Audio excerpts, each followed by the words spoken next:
بسم اللہ الرحمن الرحیم۔ سورہ نساء سورہ آل عمران کے بعد ہے۔ سورہ نساء کو سورہ نساء اس لیے کہتے ہیں کہ سورت کے اندر خواتین کے مسائل کو بیان کیا گیا۔ مفسرین لکھتے ہیں کہ سب سے زیادہ مسائل اس سورت میں عورتوں کے بیان ہوئے، اس وجہ سے اس سورت کا نام سورہ نساء رکھا گیا۔ پہلے جو صورتیں گزری ان میں اہل کتاب کا ذکر تھا۔ اس سورہ مبارکہ کے اندر منافقین کا ذکر ہے، ان کی چالوں سے بچنے کا ذکر ہے۔ ایک مسلمان جب نماز کے لیے مسجد میں آتا ہے، مسلمان کو یہ پتہ ہونا چاہیے کہ جس کا وضو کامل ہوتا ہے اس کی نماز بھی کامل ہو جاتی ہے۔ وضو کے سنتیں تو بہت ساری ہیں، فرائض چار ہیں۔ منہ کا دھونا یہ فرض ہے، اسی طرح بازوؤں کا دھونا یہ فرض ہے، چوتھائی سر کا مسح کرنا یہ فرض ہے، پاؤں کا دھونا یہ فرض ہے۔ اب روزے کی حالت کے اندر ایک مسلمان سنت مسواک کرتا ہے، مسواک خشک ہو تازی ہو، وضو پر اور روزے پر اثر نہیں پڑتا۔ لیکن ایک آدمی روزے کی حالت میں ٹوتھ برش استعمال کرتا ہے جس کے ذرات انسان کے معدے میں جاتے ہیں، تو ایک مسلمان کا روزہ خراب ہونے کے قریب ہو جاتا ہے۔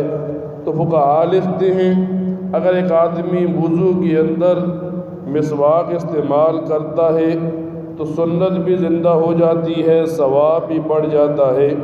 اور اگر ایک آدمی اس کے بجائے وضو کے اندر جب کہ وہ روزے کی حالت میں ہے برش وغیرہ استعمال کرتا ہے تو اس سے روزہ فاسد ہونے کے قریب ہوتا ہے۔ پھر رمضان کے دنوں میں ایک مسلمان مسجد میں آتا ہے اور مسجد میں آ کر لیٹ جاتا ہے۔ فقہاء لکھتے ہیں مسجد عبادت کے لیے بنائی گئی، اس لیے اس قسم کے کاموں سے مسجد میں اجتناب کرنا چاہیے۔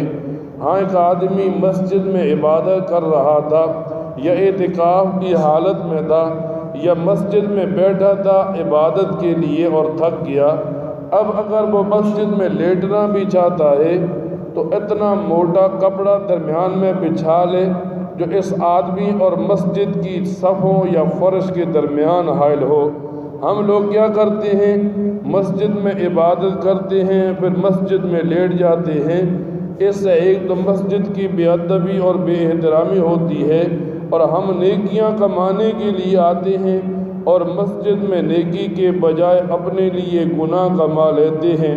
اللہ تعالیٰ سے دعا کیا کریں اللہ تعالیٰ ان مسائل پر عمل کی توفیق عطا فرمائے۔ الحمدللہ رب العالمین۔